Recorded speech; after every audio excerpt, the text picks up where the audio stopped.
hablando en vivo, lleva un delay que pues, oscila a veces entre 10 y 15 segundos en ocasiones, ¿verdad? Entonces eso, vamos a ver, ahorita yo les aviso cuando ya entremos en la No te preocupes, transmisión. que le ha pasado hasta al presidente en sus Ah, sí, comunicados. sí, bueno, estamos ya en vivo esta noche, estamos ya ahí un poco atrasados con el tiempo que nos habíamos propuesto, pero estamos ya aquí con algunos amigos y hermanos, compañeros de mil batallas, decimos, ¿verdad? En diferentes campos también que por donde el Señor nos ha permitido llevar. Así es que, pues, en primera instancia quiero darle la bienvenida a Hugo y a Iván, que están conmigo esta noche, que gentilmente aceptaron esta invitación para que podamos platicar esta noche. Eh, la intención de este diálogo es pues reflexionar y hacer un aporte, ¿no? Nosotros estamos ahora en una situación donde son urgentes diferentes tipos de aportes. Hay gente que aporta dinero, yo he estado siguiendo con pues alegría, hay personas que lo ven a veces, hay situaciones que se critican a veces, pero digamos que hay empresas, personas que están aportando dinero, hay personas que están aportando conocimiento, hay personas que están aportando habilidades, personas que están aportando tiempo, una serie de cosas, ¿no? Hay mucha gente que está aportando, está comprando víveres y está llevando ahí a un vecino. Es decir, es un momento donde hay que aportar y creo que pues nosotros también, desde esta plataforma y desde las profesiones que el Señor nos ha permitido obtener, podemos hacer también un aporte que es significativo para el país, ¿verdad? Entre otras cosas que nosotros bien podemos hacer. Así es que nos falta un invitado, nos falta una invitada que todavía está conectándose a la reunión de hoy, que es Wendy, pero esperando que ella pueda volver con nosotros a la reunión, vamos a iniciar con la presentación de los amigos esta noche. Entonces yo voy a pedirles que puedan presentarse, que están haciendo, que hacen, digamos, las actividades profesionales y ministeriales que tienen, y si quieren contarnos algo de su familia, también va a ser algo lindo. Así que, no sé, ¿quién quiere iniciar? Eh, Está abierto ahí para cualquiera de los dos. Bueno, es un gusto. Mi nombre es Iván ¿Por Monzón. estatura o por edad? Bueno, ¿empiezas tú? Está bien. No, Mi nombre es Iván Monzón y es un gusto saludarles. Yo soy psicólogo y tengo ya desde hace muchos años de trabajar en situaciones de riesgo. Trabajo específicamente con Fundación Dublos en un programa que se llama Cultura Juvenil y Reducción de Riesgos, que es un programa de la Fundación que se dedica a la reducción de factores de violencia afectando a jóvenes y adolescentes en Guatemala y en diferentes otros lugares también en América Latina. Y pues también he sido parte del staff de profesores de E625 y pues me ha tocado facilitar procesos con diferentes líderes, pastores, y bueno, también he tenido la oportunidad de vivir en situaciones de desastre. Estuve durante 4 años en Haití, ayudando a familias a temas como la sanación de trauma, la resolución de conflictos y la prevención de violencia comunitaria. Así que es un gusto para mí estar con ustedes. También soy parte de la Red Miqueas en Guatemala, que es parte de un movimiento global relacionado con la movilización de iglesias para el cambio integral en la sociedad guatemalteca en este caso. Gracias, Iván. Qué gusto estar contigo en esta plática. Entonces, gracias a Dios está Wendy también con nosotros. Wendy, ya estamos transmitiendo y nos estamos presentando. Entonces, voy a pedir a Hugo que también nos ayude ahí con su presentación. Bien, buenas noches. Es un gusto poder estar ahí, sí que separados pero unidos, como ahora están diciendo, ¿verdad? Mi nombre es Hugo Franco. pues tenemos la oportunidad de participar en algunos proyectos y programas aquí en Guatemala, como Sanidad del Trauma con Sociedades Bíblicas, desde ya 6 años con ellos, y estamos compartiendo también conocimiento ahí en la Universidad Panamericana, en la Facultad de Teología, ¿verdad? No soy teólogo, soy psicólogo, para poder aclarar un poco ahí cuál es nuestro asunto, ¿verdad? Pero ha sido de mucho beneficio también hacer algunas situaciones que cuajan en cuestiones de ministerios y de habilidades y conocimientos que podríamos nosotros poder compartir con las demás personas. Entonces es menester decir que estamos siempre en el ministerio con adolescentes, con la iglesia en Guatemala, estamos siempre con sanidad del trauma en adultos, en niños y en adolescentes, en los 3 grupos que nos requieren ahí para poder compartir, capacitar y poder ayudar a las personas que están en desastre, ¿verdad? Pues es un gusto saludarles ahora, porque es necesario pues unirnos en estos temas y poder compartir un poco de lo que Dios nos ha dado. Gracias. Gracias, Hugo y Wendy. Escuchamos, Wendy, su presentación. Muchas gracias, Luis, por la invitación. Pues soy teóloga, soy licenciada en teología. Por una experiencia vivencial, tuve la necesidad de estudiar tanatología. No pude estudiarlo aquí en Guatemala, pero soy tanatóloga certificada. Y pues pensaba yo hoy en mis credenciales ministeriales. Pues soy miembro de la Iglesia El Shaddai desde hace 15 años. Recibí mi llamado hace 15 años más o menos. ¿Cómo lo ejerzo? Lo ejerzo dando acompañamiento a personas en duelo y pacientes con enfermedades crónico-degenerativas. Lo recibí a través de poner en práctica lo que dice Isaías 61. Fui llamada a dar buenas nuevas de salvación a los abatidos, a los quebrantados de corazón, a la viuda, al huérfano. Tuve la oportunidad a través de estudiar tanatología y teología, de fusionar las dos disciplinas, y logré crear un manual que es un manual de acompañamiento pastoral al enfermo terminal. Básicamente, Luis, pues esa es mi pequeña gran labor. Sí, es muy interesante, muy interesante. Luego vamos a platicar con Wendy, porque cuando presentamos la pequeña promoción que hicimos en Facebook principalmente, a mí me preguntaron varias personas en relación a las especialidades que tiene Wendy, que suenan palabras extrañas para algunos. Era la primera vez que las escuchaban, y es increíble el trabajo que hacen, ¿verdad? Que cada uno de ustedes, yo pues los he seguido desde hace algún tiempo en las redes sociales, los conozco personalmente en diferente, ¿qué sería? Diferente proporción, ámbito, sí. A cada uno hemos compartido algunas cosas, y admirable lo que hacen, ¿no? Iván estuvo en Haití en un tiempo. Haití es una nación tan necesitada, quiero decir, para no agregar más adjetivos, ¿verdad? Y se requiere, creo yo, reunir mucha pasión, mucho valor para un tipo de trabajo como el que estuviste haciendo y seguís haciendo, creo yo, por los contactos que quedan en Haití y otras naciones, ¿no? El trabajo que hacen con el pueblo de Guatemala. Somos una nación muy bonita, ¿verdad?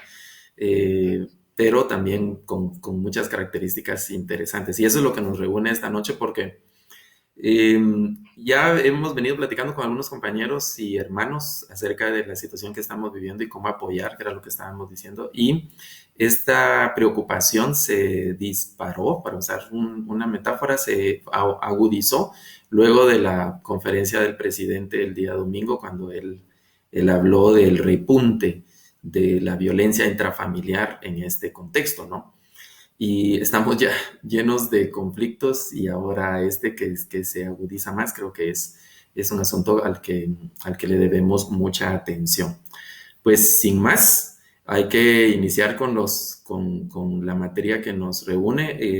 Hemos escuchado ya las capacidades profesionales, ministeriales, y aparte yo les cuento que soy muy bendecido de conocerlos y tener el contacto con ustedes, porque sé que además de sus profesiones y lo que hacen, son grandes personas y la calidad humana que portan, la calidad cristiana que tienen, pues es admirable. Yo soy bendecido, así me considero de conocerlos y de compartir con ustedes en diferentes momentos.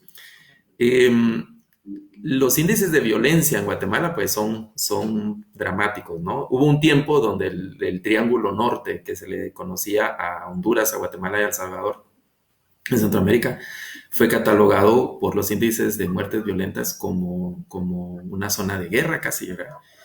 Por la cantidad de fallecidos y así, y otros asuntos. Esos índices, gracias a Dios, han ido disminuyendo, no con la velocidad o la cantidad que quisiéramos, pero han ido disminuyendo. Y ahora, pues, en esta situación que ha subido una de las manifestaciones de violencia que tiene que ver con la violencia intrafamiliar, que a mi parecer es de las más horribles, si no la más horrible, ¿no? El hogar es sinónimo de seguridad, de calidez, de amor, pero encontrar violencia en el hogar es horrible. Y quiero dirigirme a Iván en este momento y que, bueno, luego todos los demás compañeros pueden participar. Iván, ¿a qué llamamos violencia intrafamiliar? ¿Y qué tipos, si se puede como subdividir la violencia intrafamiliar, pero generalmente, ¿a qué llamamos violencia intrafamiliar?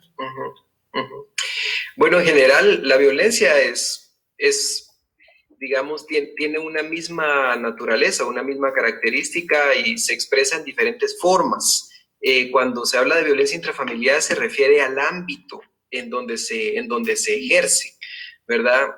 La violencia siempre es una estrategia, yo diría una estrategia socialmente errática frente al conflicto. Quiere decir que hay un conflicto, hay una conflictividad, una situación que yo no he logrado resolver de mis intereses o de mis deseos o mis necesidades, y ejerzo la violencia como una manera de buscar y de buscar una especie de solución o algo que para mí, en mi forma de pensar, es una solución, ya sea rápida y fácil, pero normalmente también altamente costosa. Hay una definición legal en el campo jurídico guatemalteco muy específica de estas formas de violencia o de estas manifestaciones de la violencia, y específicamente en diferentes ámbitos hay definiciones muy precisas, por ejemplo, de lo que es la violencia sexual, de lo que es la violencia contra la mujer, de lo que es la violencia en diferentes campos, pero podemos decir que básicamente estamos hablando de algunas características que siempre tiene la violencia. La primera es la imposición, es imponer por encima de las necesidades o incluso de los derechos o de la integridad de la persona. La segunda tiene que ver, o sea, hay un ejercicio de poder implícito siempre en la violencia.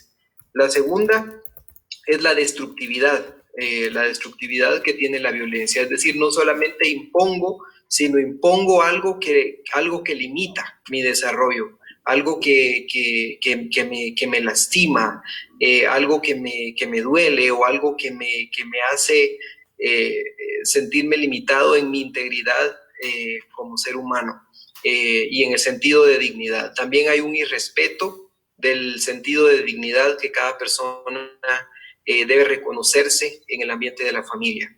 Entonces, están más expuestos a la violencia aquellas personas que en nuestra sociedad tienen menos recursos de poder para defenderse.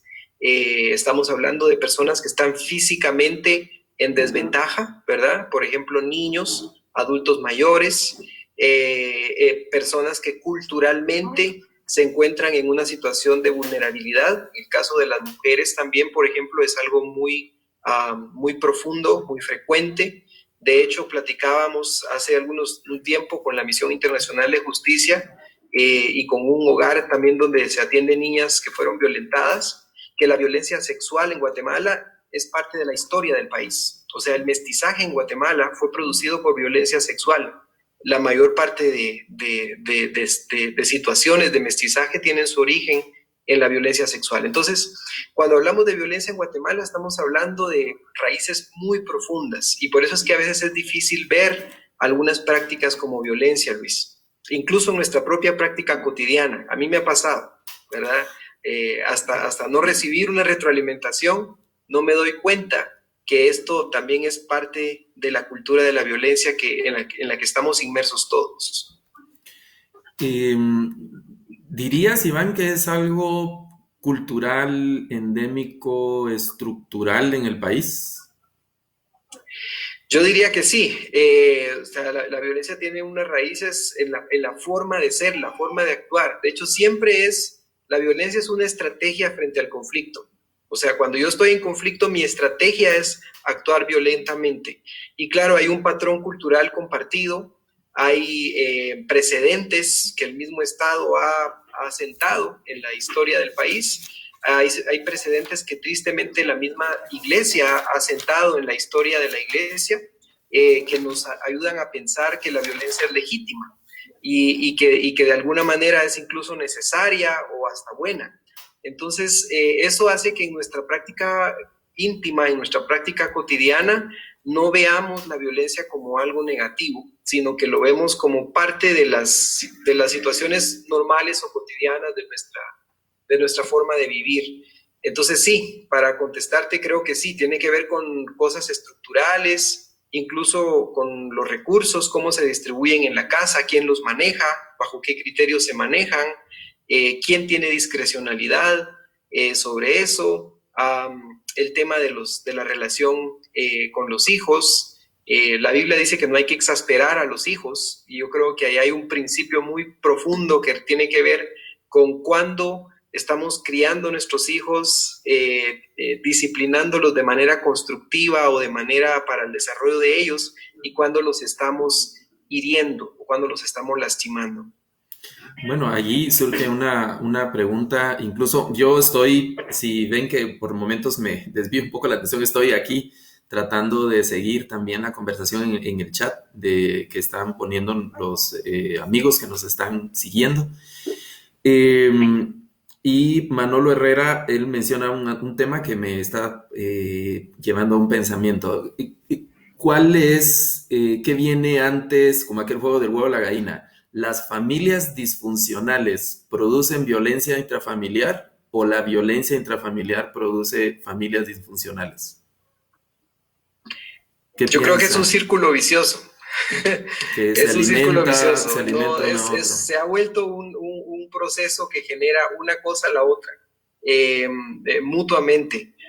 Lo que ocurre es que en este momento hay mucha conflictividad. Cuando uno está muy distraído, por ejemplo, en el trabajo, incluso va a la iglesia, van los chicos a la escuela, los conflictos como que se pueden evitar un poco, porque entonces uno no tiene que estar viendo todo el tiempo a la persona con quien tiene el conflicto, se puede distraer.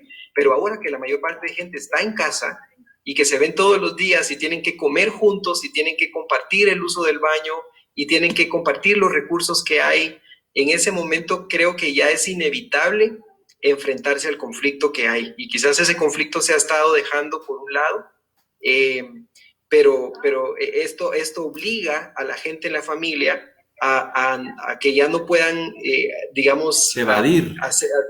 Desviar la mirada hacia otro lado, ¿no? Entonces, eso genera emociones muy negativas. Además, eso más el aburrimiento que nos hace sentirnos irritables, eso más la falta de sentido de todo esto que está pasando, la frustración de los padres que no pueden ser tan productivos porque ahora tienen que cuidar a los hijos todo el tiempo, entonces ya no pueden ellos rendir en su trabajo como antes. Son sentimientos que se van como juntando, ¿no? Y Hugo, ¿cómo definirías una familia disfuncional? Interesante. Mi esposa es maestra de una escuela pública y ella siempre comparte con diferentes tipos de familias y les decía a los niños, ¿cuál es tu familia? Y él decía, no, yo vivo con mi abuela y un tío. Bueno, esa es tu familia. Y entonces como que se reestructura otra vez tener un núcleo el más cercano para no hacer disfunción, pero sí tener un núcleo. Y entonces como que va cambiando la forma de percibir social y humanamente qué es la familia. Entonces obviamente se vuelve a formular tal vez no los mismos roles o los roles ideales que se deberían de tener como papá, mamá, hijos, ¿verdad? Sino que realmente hay un núcleo diferente llamado familia y por eso no hay una disfunción. Vuelven a reestructurarse para que haya una funcionalidad de una familia. Por eso ahora estamos viendo este fenómeno que no cabe en el sentido de que no hay disfunción, solamente se conforma de manera diferente una familia. Es decir, un joven, un niño, incluso nosotros, un adulto, que no encuentra la satisfacción emocional en lo que debería de ser su núcleo familiar, lo busca en otro lugar y encuentra algo, no necesariamente lo mejor. Y en ese núcleo o en ese grupo... No, pero lo configura. Lo configura, ¿no? Pero, por sí, ejemplo, justamente. Sí, Hugo, te escucho. Buscando realmente el sentido, como decía Iván, ese sentido de vida que a veces se pierde cuando los ideales de la humanidad no encajan en nuestra realidad. Entonces buscamos idealismos, pero realmente vuelven a cuajar cuando ya realmente vemos que ya se hacen núcleos familiares y no hay una disfunción, solamente se cambiaron roles y se cambian papeles. Es muy interesante, ¿no? ¿Qué piensa Wendy? ¿Cómo hacemos para, entre otras cosas, cómo hacemos para romper ese ciclo, ¿no? De que la violencia produce familias disfuncionales y las familias disfuncionales alimentan la violencia y eso se empieza en el hogar, pero sale a la calle, ¿no?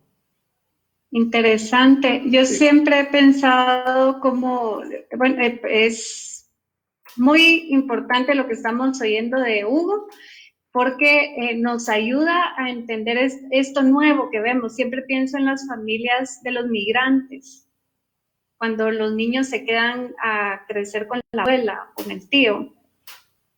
Entonces sí me parece muy, muy interesante esto, porque entonces ya no encasillamos a los niños en disfuncional o ya no tenemos como el caso especial de tal niño porque su hogar es disfuncional, sino es un niño realmente que está en un hogar funcional, solamente que los roles están pues alterados y es una tendencia, ¿verdad? Ahora es una tendencia.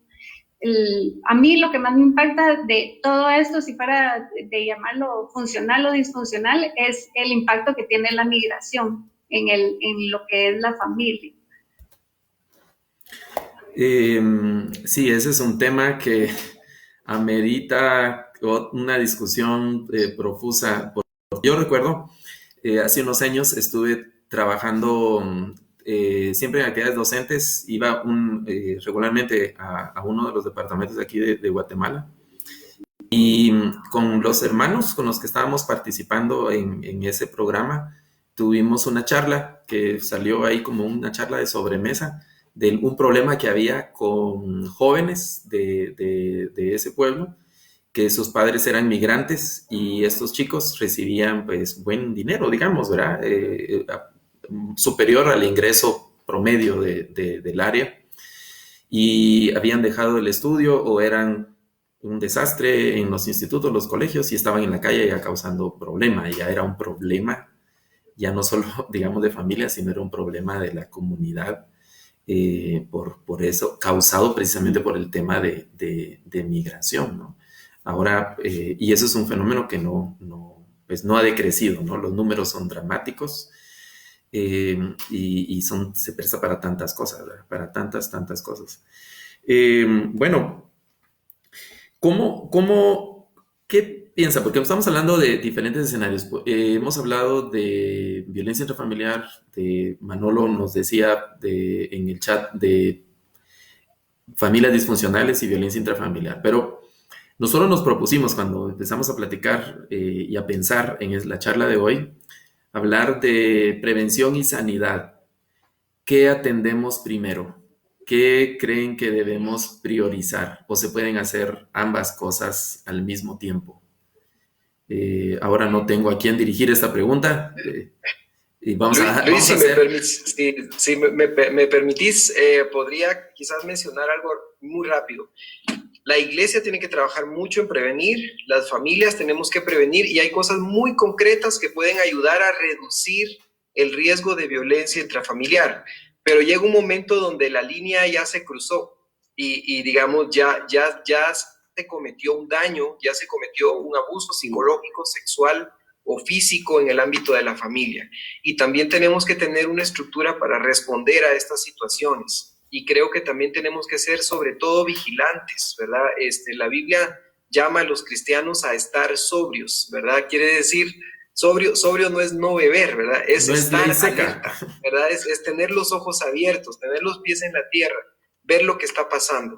Y creo que parte de esto implica ciertas respuestas, pero en el campo de prevenir, yo creo que es importante primero que de alguna manera planifiquemos en la familia tiempos de convivencia que sean positivos, ¿verdad? Porque la gente ahora pues está cada quien tratando de ver cómo resuelve las problemáticas, los padres abrumados por el tema económico, los hijos aburridos por el encierro, y entonces creo que debemos planificar, y esa es responsabilidad de los padres o de los cuidadores, de organizar momentos de esparcimiento familiar, momentos positivos donde las emociones pues cambien y no estar dándole vuelta solamente a la parte negativa.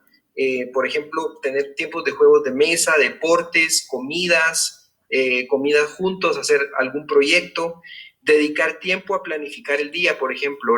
De hecho, la Organización Mundial de la Salud y algunos psiquiatras recomiendan mucho que en este tiempo la pareja, si la familia está siendo liderada por una pareja, la pareja tome un tiempo en el día como una reunión para planificar el día, para planificar prioridades, para hablar de los problemas que hay y cómo se van a ir resolviendo.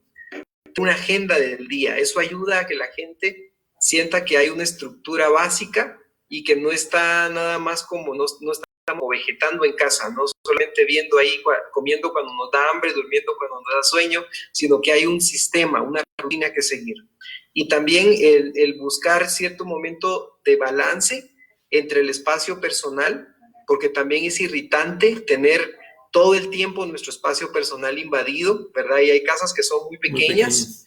Entonces es importante que busquemos maneras de que haya momentos donde cada quien pueda tomarse un baño, cuidar su cuerpo, ver un programa que le gusta. Y otra cosa importante, Luis, retomar el concepto primitivo de iglesia.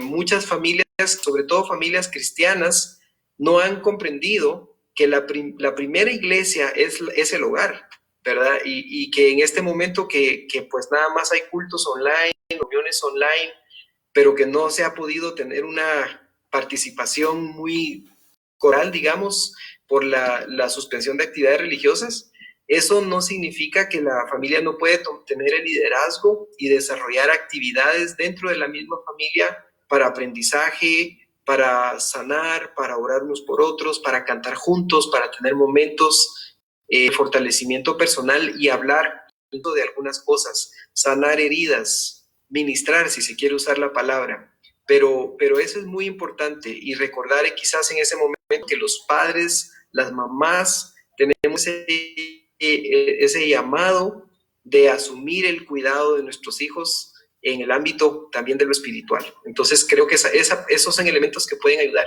Pero definitivamente cuando ya se pasó la línea y si hay una visión grave de una violencia, yo sí creo y soy partidario de la necesidad de presentar una denuncia y de informar a las autoridades lo que está pasando, porque ya en Guatemala ya hay mucha experiencia y las autoridades están aprendiendo cómo manejar mejor estas situaciones. Y ahora lo puedo decir, lo hacen mucho mejor que antes. Y hay una respuesta más consciente. Yo quiero usar una metáfora para lo que estamos pensando, de familias que están como la imagen de una casa que está derrumbada o dañada por un sismo y está dañada y la tenemos que o reconstruir o algo. Es exactamente esa metáfora como para quitar primero los escombros y después reconstruir con el tema de sanidad y prevención. Obviamente la prevención, y eso es lo que están diciendo en el chat, la prevención es mucho mejor. Iván dice, cuando ya hay un daño, pues hay que trabajar en el daño. Pero ¿cómo podemos hacer, si es que se puede hacer, trabajar sanidad y prevención al mismo tiempo? ¿Qué piensas, Hugo? ¿Estás trabajando con sanidad del trauma? Y ¿la sanidad es prevención o la prevención es sanidad? No sé. A veces ya es intervención. La sanidad, hay varias situaciones que podemos nosotros acotar aquí.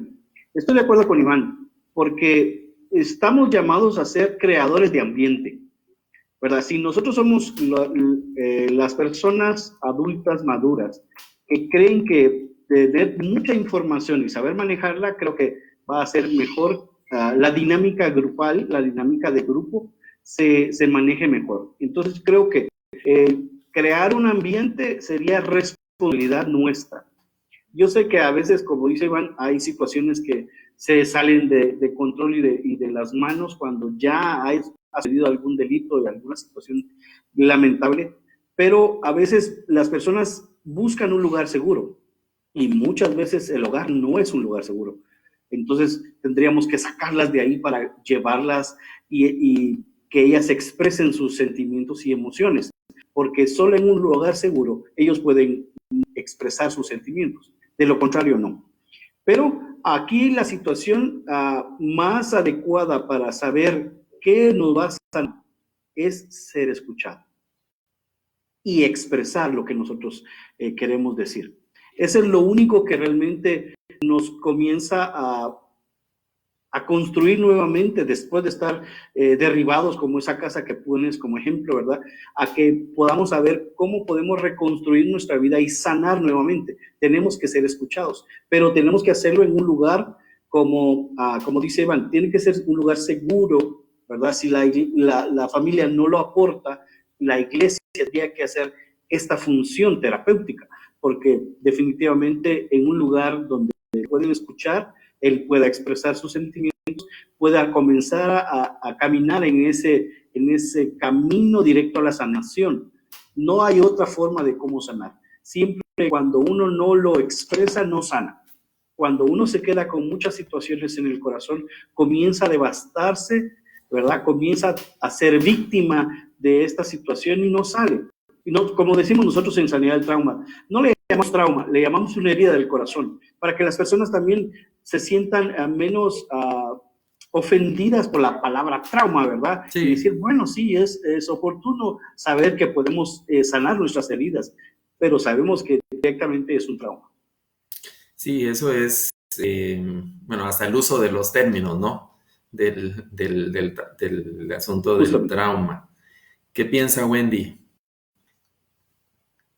Bueno, yo siempre pienso que aquí en Guatemala la cultura es de reaccionaria, ¿no? Lamentablemente hasta ahora estamos viendo a través de nuestro presidente que está haciendo un excelente trabajo, estamos viendo que él está trabajando desde la prevención. Esto es nuevo, por eso es que nos está costando tanto.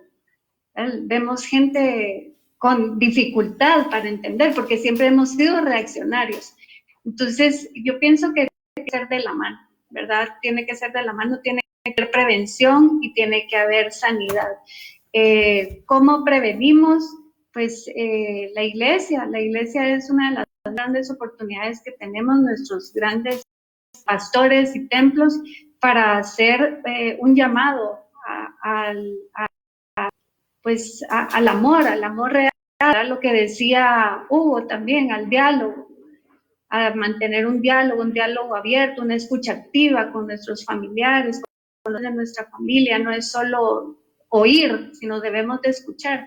Y la sanidad son procesos que tenemos que llevar de la mano de los consejeros, de los psicólogos, de los tanatólogos de nuestras congregaciones, personas y de los pastores, ¿verdad? Que están al tanto y a cargo del seguimiento.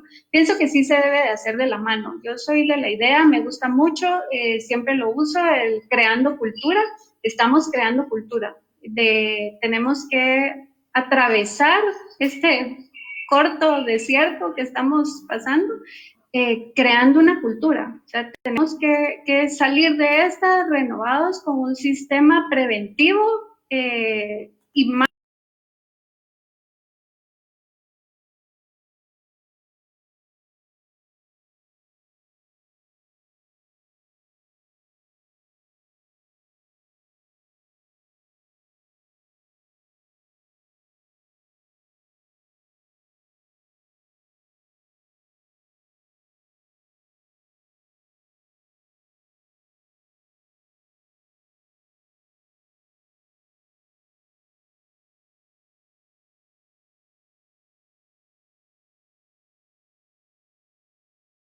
Está